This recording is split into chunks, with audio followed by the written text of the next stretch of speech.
Você está no podcast Academia do Agro, dedicado à competitividade do agronegócio brasileiro, com abordagem de temas que fazem parte do seu cotidiano, trazendo dicas e sugestões para o seu trabalho. Vamos juntos!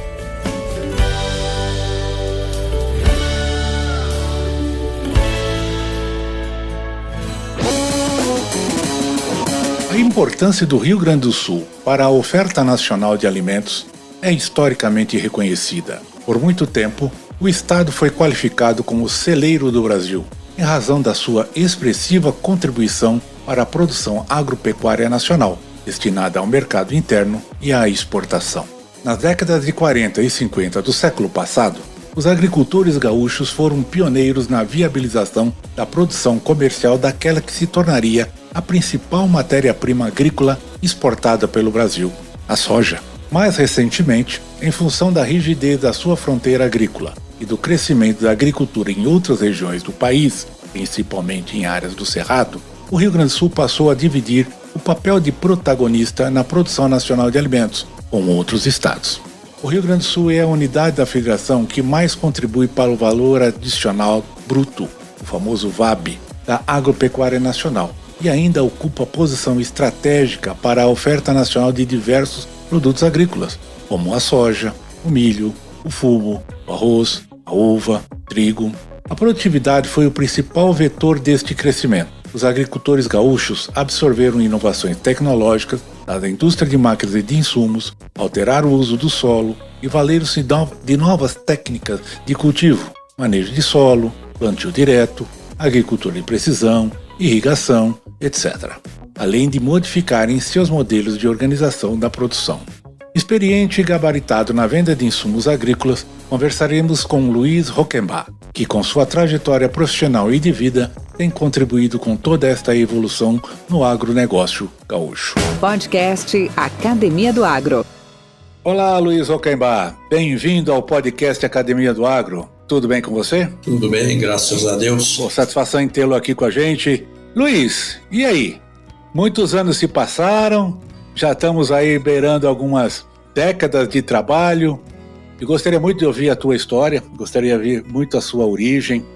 Onde tudo começou, Luiz? Então, eu sou natural de Santa Rosa mesmo, aqui onde eu resido até hoje, né? E passei toda a minha infância aqui, estudei uns anos fora, depois voltei para cá. Garoto, sempre andando, trabalhando por aí. Trabalhei numas empresas de um atacadão que tinha aqui em Santa Rosa e fui fazer faculdade de administração depois e desisti da faculdade para ir viajar, vender Pioneer. Foi em 1975. Desse jeito, largou assim por esse sonho, por esse desejo? Não conseguia conciliar, porque na época aqui, eu vou te contar agora a história quando começou na Pioneer, a nossa área era muito grande aqui na região.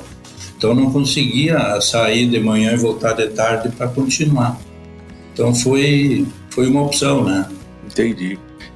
Mas o que te motivou a trabalhar na Pioneer? Alguém que estava num curso de administração? Você teve alguma inspiração? Você teve alguém que te sugeriu?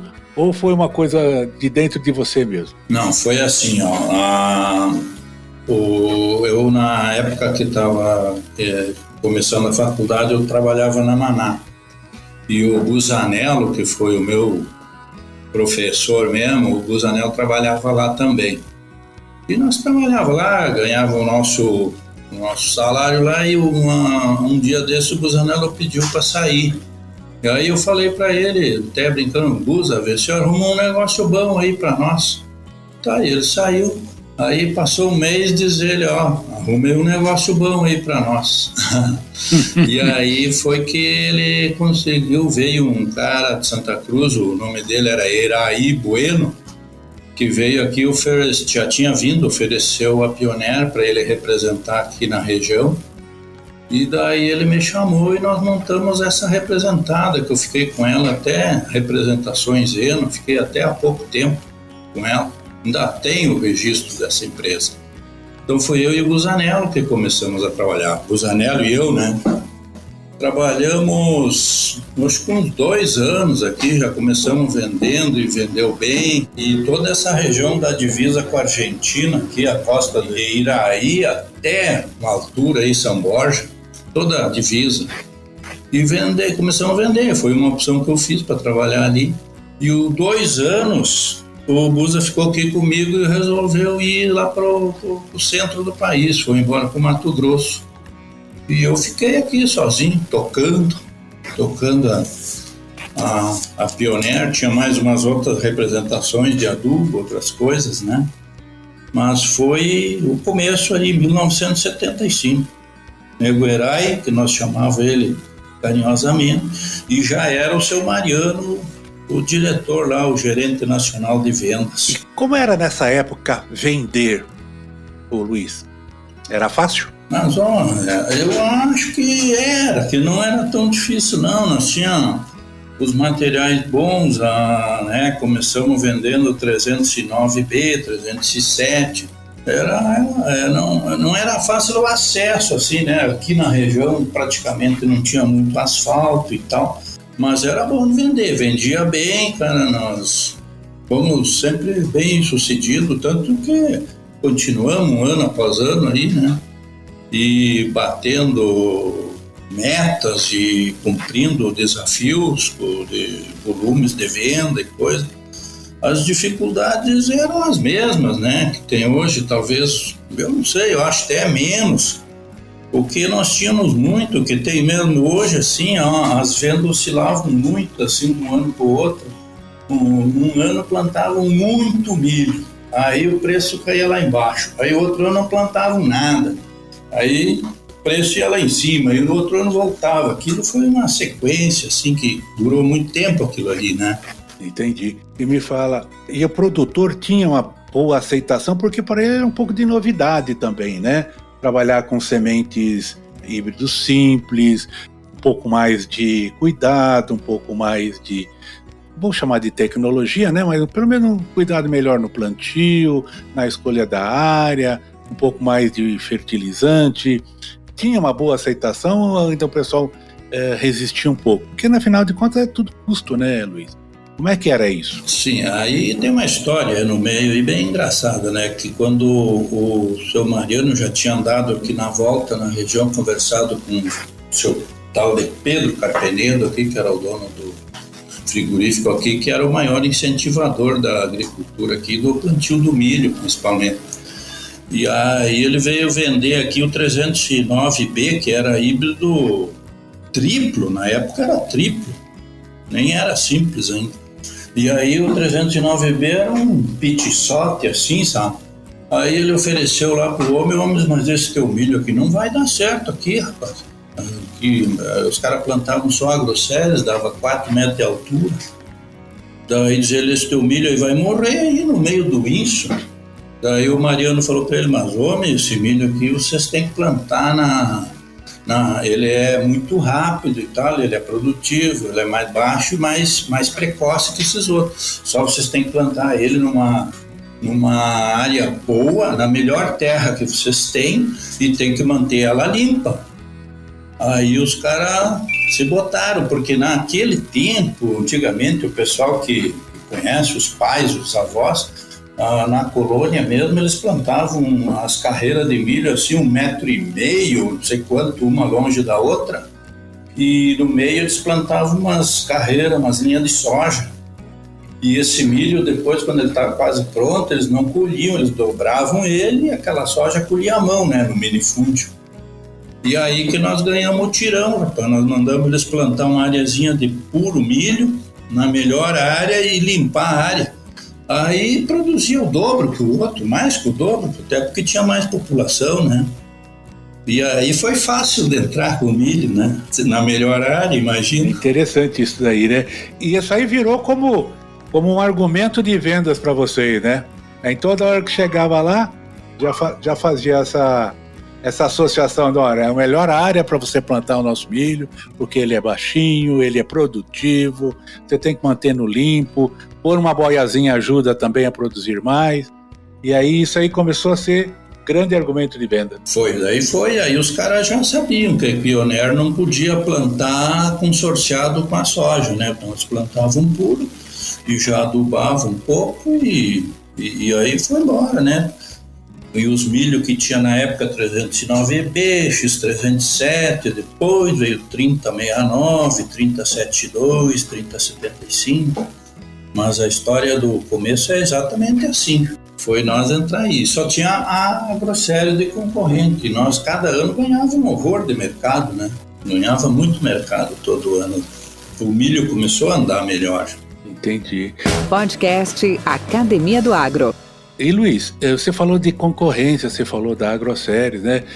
Quem mais fazia a concorrência? Aí, anos... Tipo assim, cooperativas, troca-troca, o milho do padre fazia concorrência? Fazia. Isso aí, daí demorou um tempão para vir a terceira empresa. A terceira empresa que veio para cá foi a Decal. Ah, tá. Depois, mais um tempo, veio a Cargill.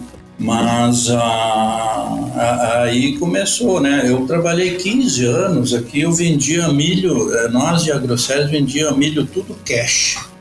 Depois vieram essas outras empresas para entrar no mercado, começaram a dar prazo, aí começaram a entrar no mercado. Mas foi muito bom aqueles primeiros anos.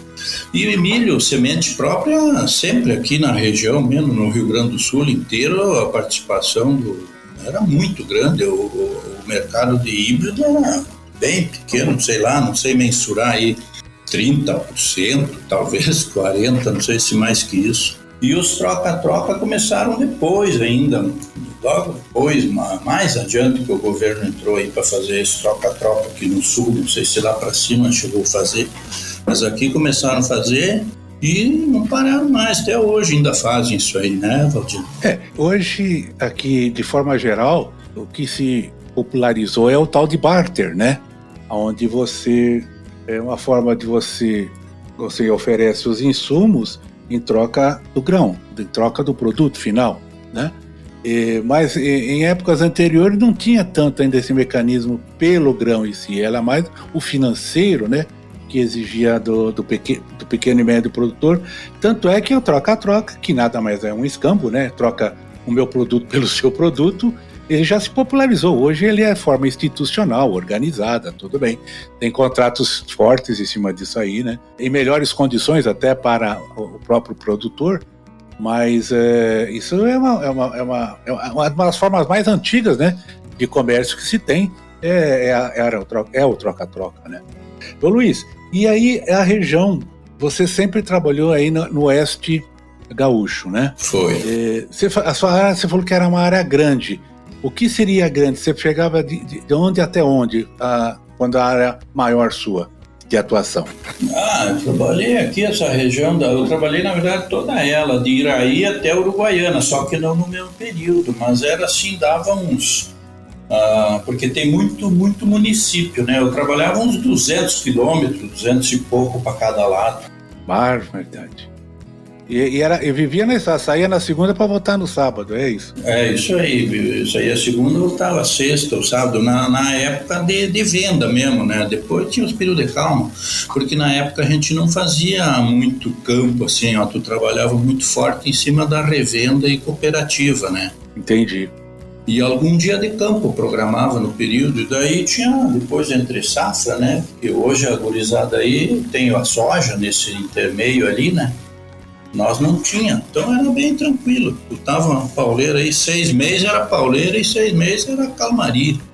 A irrigação ainda não tinha de uma forma mais forte, né? Não, a irrigação mesmo nós trouxemos para cá, já era 1990 e pouco, foi o Itavor, o Carlesso, não sei se tu conheceu, lá Santa Maria, foi quem introduziu os primeiros pivô aqui em São Luís Gonzaga, né?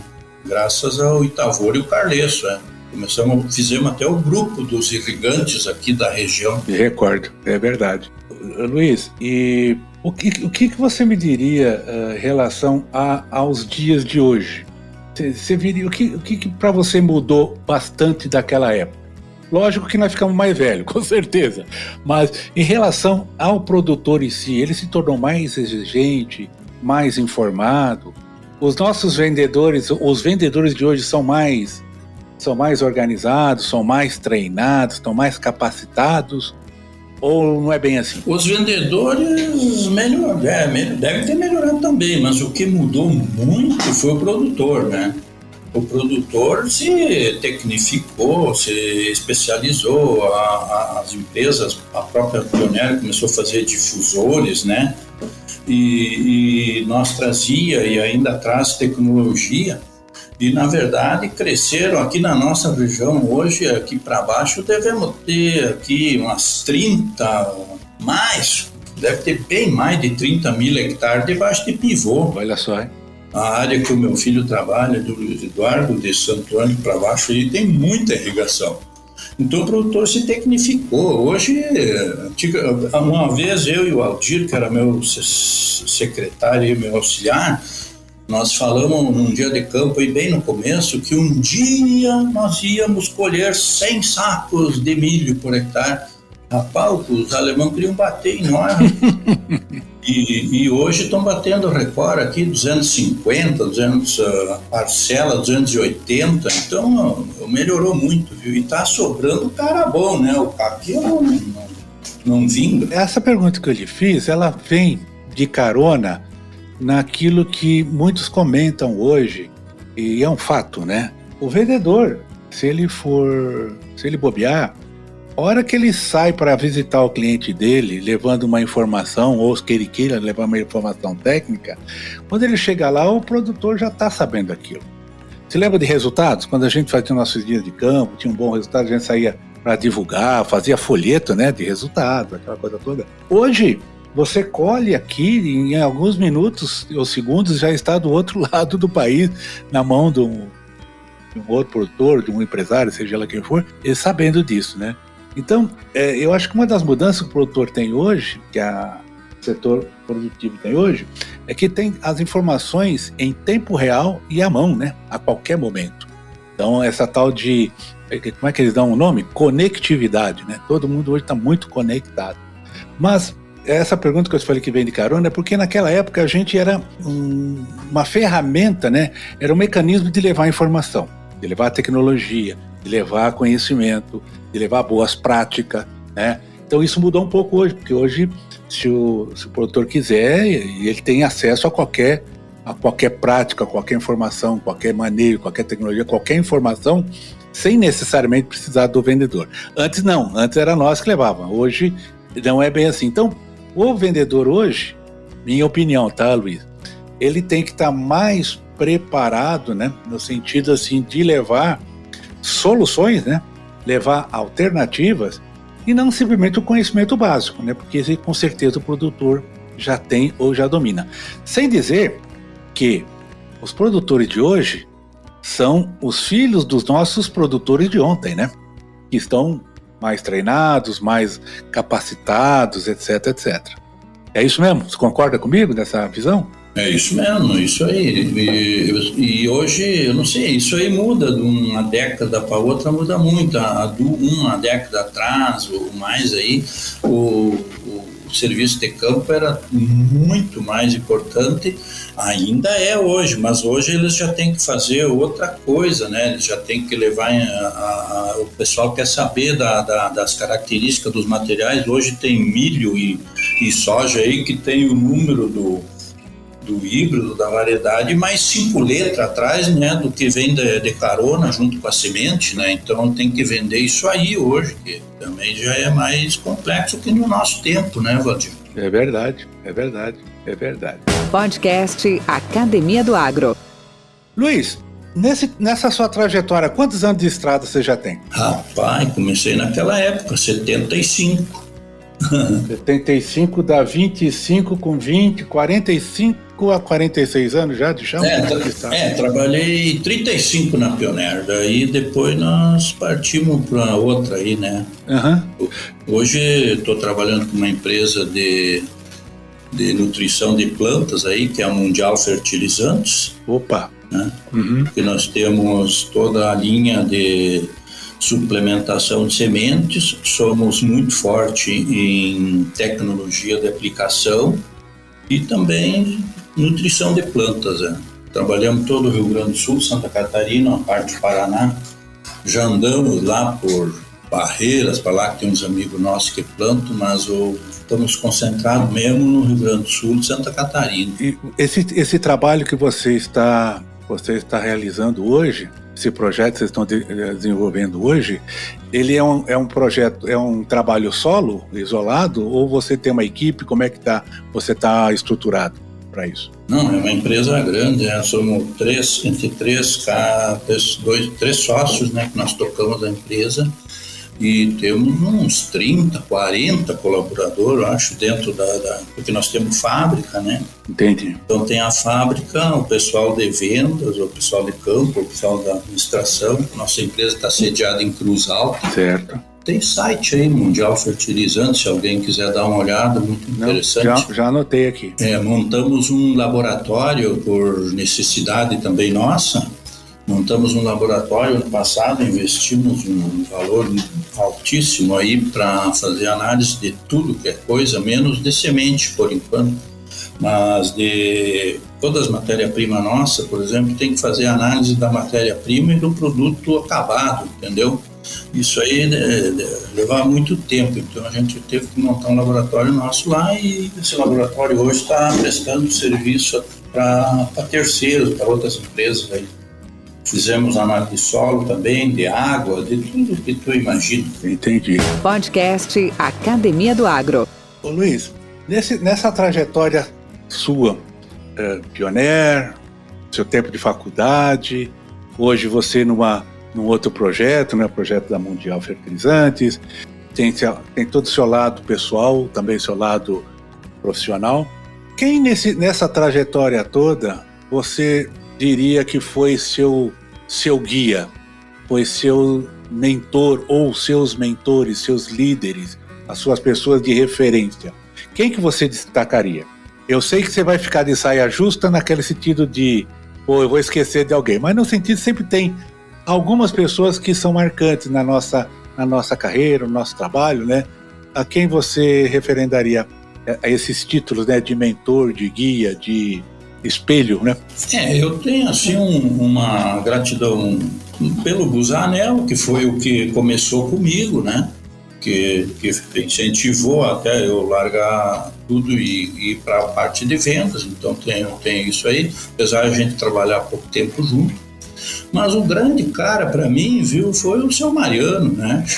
Indiscutivelmente. E depois lá dentro tem mais gente que me dava demais, Mr. Logan, o Sugan, e aqui fora, todos os serviços agronômicos aqui foram muito importantes para nós. O Itavor é um cara que marcou demais, me ajudou demais aqui em todo o período, né?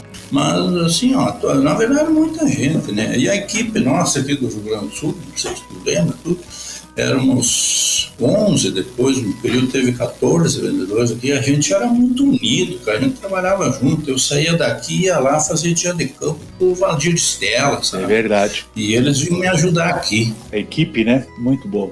A equipe era fantástica, viu? Tanto que o cara que tinha menos anos de pioneiro tinha 13, 14, 15 anos. O pessoal era sempre o mesmo, parceria boa mesmo. Hoje quem permanece no grupo é quem? É o Stella e... Que tá na Pioneer? E o Gerke. Esses dois, eu acho que são. O Nestor também não tá mais lá, acho que na KWS, né? Acho. Da Albelo saiu também, tinha bastante tempo. O Paulo Lavo, que era bastante tempo. O Álvaro também. O Álvaro, eu conversei com ele agora, foi uma das primeiras entrevistas que eu fiz, foi com ele também. Que muito bom. Cara, eu faço sempre essa pergunta, e eu acho que ela é bem a síntese do nosso bate-papo, sabe? Todos nós na nossa vida temos momentos de dificuldade, de fortes obstáculos, indecisão, às vezes financeira, às vezes do trabalho, às vezes pessoal, sentimental, né? Todos nós temos momentos, a vida é feita disso, né? É feita de bons e maus momentos. E nessa hora, a gente se sente meio, como diz o ditado, meio fora dos trilhos, né? Mas o mais importante, quando você teve esse momento, se quiser compartilhar com a gente, fica à vontade, mas o que você fez para superar? Qual foi a sua força? Onde você foi buscar a saída para essa situação de desespero ou de apego? Eu, assim, a situação muito difícil, assim, eu não tive. Eu tive que eu preparei a minha saída da Pioneer, né? Aí eu fui procurar comecei a procurar alguma coisa para fazer, uma atividade, né?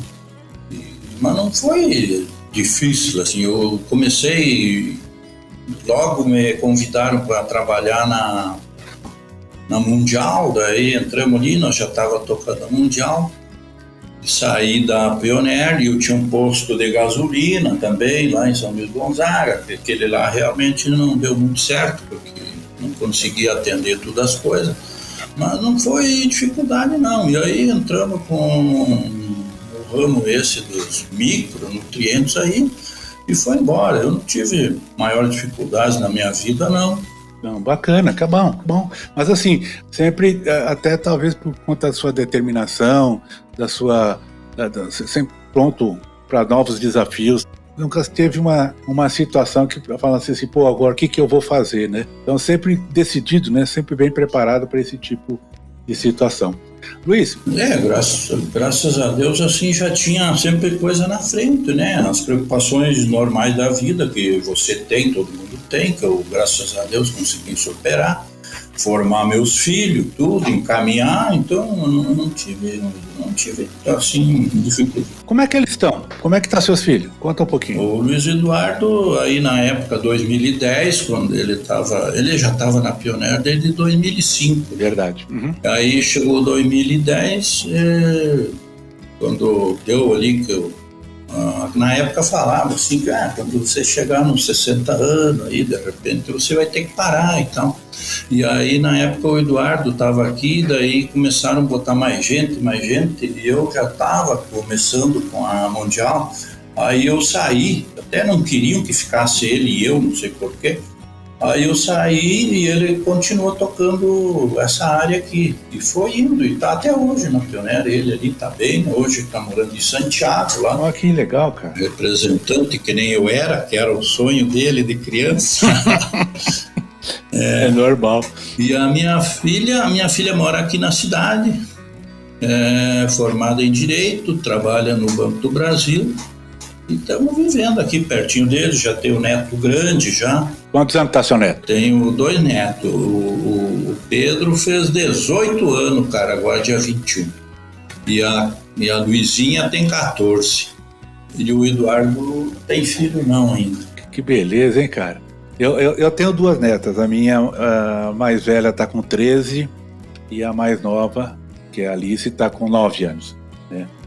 Eu tenho 2 filhas, né? Uma casada, a outra é solteira, ainda está comigo aqui, morando com a gente. E também já está todas encaminhadas, graças a Deus. Mas, o Luiz, estamos chegando já nos nossos finalmente aqui. Eu gostaria de ouvir de você, primeiro, assim, já te agradecendo, dizendo que a Academia do Agro é um espaço, é um meio de uma plataforma, né, de comunicação e que já é nosso convidado, já é presente nosso, que você esteja aqui em outras oportunidades. Bom, por que não para falar da Mundial, por que não falar de alguma tecnologia, ou trazer um amigo aqui para a gente conversar sobre agricultura, para a gente conversar sobre negócios. Está aberta a casa para ti. Mas eu gostaria que você deixasse aí uma mensagem para os nossos colegas, tanto para aqueles que já são né, que não estão mais, por exemplo, na Pioneer, mas que estão em outras atividades, e todos eles, isso que é bom saber, né, cara? Todas as pessoas que eu tenho conversado, todos esses colegas que a gente tem conversado, todos hoje estão numa situação muito boa, sendo líderes, puxando grandes organizações, tendo bons negócios, sendo grandes produtores, né? Você também sabe disso, ou está em atividades muito promissoras. Então, gostaria que você deixasse a sua mensagem para eles. Tá bem. Não, eu queria só, acho que dizer da nossa experiência, nossa vida, que quando comecei na Pioneer, aquela vez nós éramos 7, 8 vendedores no Brasil inteiro, né? Tinha o Itar lá em Londrina, o Martini ali em Francisco Beltrão, tinha o Cela em Santa Catarina, só tinha um. E daí aqui no Rio Grande tinha o Herai, o Vargas, o Rato e um tal de Seu Chico. E nós, 8 vendedores no Brasil. E quando eu saí, o dia que eu saí, nós éramos 170, né? Então, eu acho que o que eu posso dizer para alguém que queira, que o negócio da persistência tem que ter vontade de ganhar, de trabalhar, de vencer e gostar demais daquilo que você faz, né?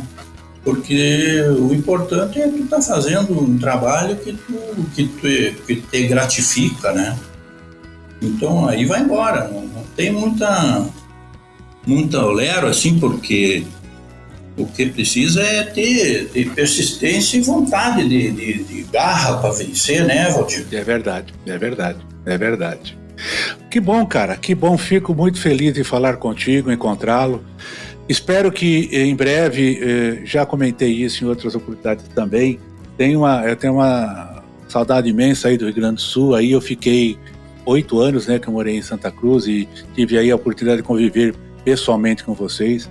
Hoje, com essa questão do distanciamento, a gente está até para visitar o vizinho hoje está difícil, né? Você não tem essa possibilidade, mas espero em breve estar aí com vocês, fazendo um giro por aí, conhecer rever esses grandes amigos aí e essa grande região. Obrigado, Luiz. Obrigado. O dia que vier para cá, para o Rio Grande do Sul, nos avisa aí, vamos encontrar por aí, com certeza. Com certeza. Nada sai da minha cabeça de eu voltar aí para a gente saborear um borreguezinho, né? Por que não, né? Um belo vinho. Com certeza. Aqui tá muito bom a coisa, cara. Agora trancaram os vinhos nossos aí, porque trancaram para nós ir para Argentina, que aqui nós estamos... A Ribeira tá fechada ali? A fronteira tá fechada, cara. Aqui dá 60... tudo, não é verdade? Daqui a Uberlândia, 90 quilômetros aqui, nós buscávamos os melhores vinhos do mundo ali do outro lado. E agora estamos... Verdade. Mas ano que vem... Mas vai voltar se Deus quiser. Vai. Tá bom, Valdir? Valeu, amigo. Muito obrigado. Grande abraço para você. Grande abraço, um abraço a todos aí. Um abraço. Mentes brilhantes incentivam outras. Crônicas do Agro. Com seus especialistas e líderes comentando, opinando e analisando diversos assuntos através da sua ótica e de sua experiência. Seja você o fator multiplicador. Boas práticas. Boas ideias.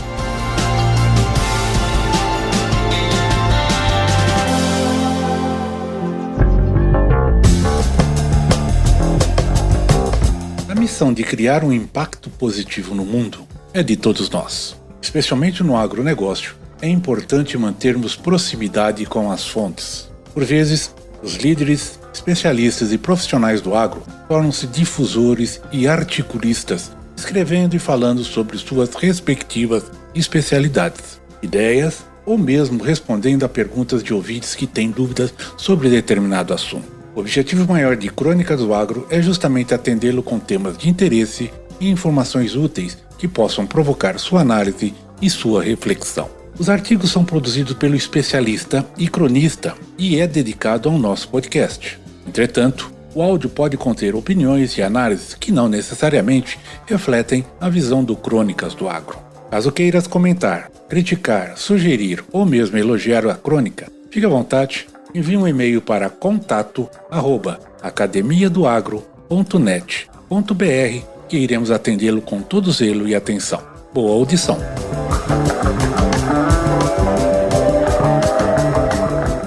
Olá, o pessoal da Academia do Agro. Eu sou o Zé Roberto, fundador da JAS, e vim aqui fazer algumas provocações, né? Como a gente atua no mundo todo, na Argentina, nos Estados Unidos, no Canadá, um pouquinho já na Europa, África do Sul, eu queria começar falando que eu sou testemunha de que o agricultor brasileiro, ele é realmente diferenciado. E para mim ele é o melhor do mundo, né? Eu até participo daquele grupo GAS, Grupo de Agricultura Sustentável, que começou em Goiás e já tomou o Brasil.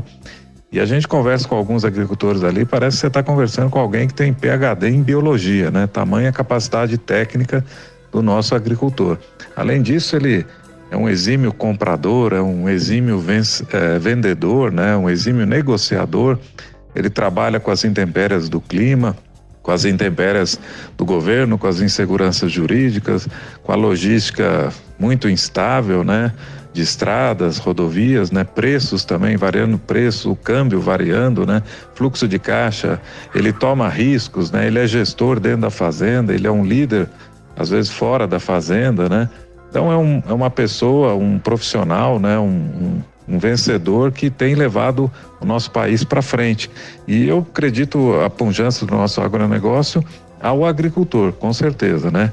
Que fez ali do oeste da Bahia um verdadeiro paraíso, né? Onde que, quando eu estudava agronomia, onde que a CTC é menos do que 7, que é o caso lá das terras arenosas da Bahia, não era possível fazer agricultura e o agricultor fez, né? A safrinha ele fez também, o plantio direto também, enfim, né? É realmente um profissional, né? Um componente da nossa sociedade que o Brasil deveria ser muito grato. Mas eu queria provocar com relação às tecnologias que suportam o agronegócio, né? O Brasil tem tecnologias, tem algumas empresas de semente, a própria JA em equipamentos, entre outras, né? Tem de defensivos, inclusive algumas startups de biodefensivos muito interessantes, de fertilizantes, de máquinas. Mas eu acho que a gente podia ter muito mais, né? Eu acho que a gente podia ter muito mais. E o ambiente aqui, na verdade, a princípio, ele não é estimulador disso, né? Os juros são muito altos, o Estado é muito forte, muito grande, na verdade, ineficiente, né? O sistema educacional, ele ainda é muito limitado para preparar pessoas para a pesquisa e desenvolvimento, para a inovação tecnológica. Mas eu queria dar um testemunho aqui, um depoimento, né? Nós investimos em P&D, inclusive quando o CDB, né, esse certificado de depósito bancário, né, investimento de renda fixa de risco quase zero, o CDB estava dando 15% ao ano e a gente investindo em P&D. Ou seja, loucura total. Só que uma loucura que deu certo, que deu retorno, né, que trouxe tecnologia, que está levando a expansão internacional. Então, em cima dessa experiência pessoal, real, que aconteceu de fato, inclusive eu estou escrevendo um livro sobre isso, né, caracterizando todas essas experiências e como a gente pode, através dessas experiências reais, a gente tomar lições para avançar tecnologicamente no Brasil, fazer essa provocação, né? Porque outras empresas de sementes, de defensivos, outros empreendedores, agrônomos, por que a gente não começa ou coloca mais lenha nessa fogueira desse ecossistema de inovação, né? Fazer um ecossistema em que as empresas, universidades, né, os centros de pesquisa, a gente possa, os fundos de investimento, a gente possa realmente criar um grande ecossistema de inovação, né? Eu também já sou parceiro lá na AgTech Garage, lá de Piracicaba, que está fazendo um trabalho sensacional, um hub vertical de inovação, né, do agronegócio, entre outros também com bastante sucesso.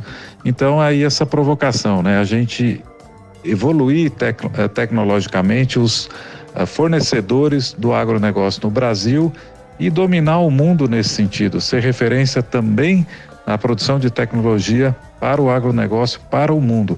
E isso vai mexer muito com o nosso Brasil, né? Porque todo agricultor, toda pessoa que trabalha no agro, ele é patriota, né? Ele pensa na comunidade Brasil, né? Então a gente acredito que seja um grande incentivo para a gente fazer uma grande virada na nossa educação, na educação ser virada realmente para as pessoas aprenderem matemática, física, ciência, tecnologia, software, computação, programação, inteligência artificial, etc. Então, e junto com essa provocação, eu faço uma outra um pouco mais prematura, que eu tenho conversado com algumas poucas pessoas, ainda talvez não seja o momento exato, mas que eu quero colocar aqui. Por que o Brasil não pode ter a melhor faculdade de agronomia do mundo? Uma faculdade que tenha cursos, expertise em empreendedorismo, inovação, inteligência artificial, internet das coisas, robótica, né, biotecnologia, nanotecnologia, né, tudo relacionado à tecnologia mais moderna, mais de ponta, que possa atender o agronegócio, né? E a gente ter no Brasil essa faculdade de agronomia que fosse até, eventualmente, a gente está vendo como vai bancar isso por agricultores, né, por empresas, que beneficiasse esse ecossistema que traga tecnologia, valor, produtividade, inovação para o agronegócio brasileiro e que isso possa ser exportado também, né? Eu acredito no Brasil e acredito em tecnologia para o agro e estou aqui fazendo essa provocação para você. Eu sou o Zé Roberto Assi, estou nas redes sociais, fica à vontade para interagir, para conversar, para perguntar, para questionar e quero mandar um forte abraço a cada um de vocês e desejo que fiquem muito bem. Se cuidem todos aí. Grande abraço. Com temas expressivos e dinâmicos, esse intercâmbio semanal visa oferecer um melhor desenvolvimento em suas habilidades profissionais e nas atividades e práticas do seu cotidiano. Somos da Academia do Agro, o podcast para todos aqueles apaixonados pelo agronegócio. Te aguardamos no próximo episódio. Até lá!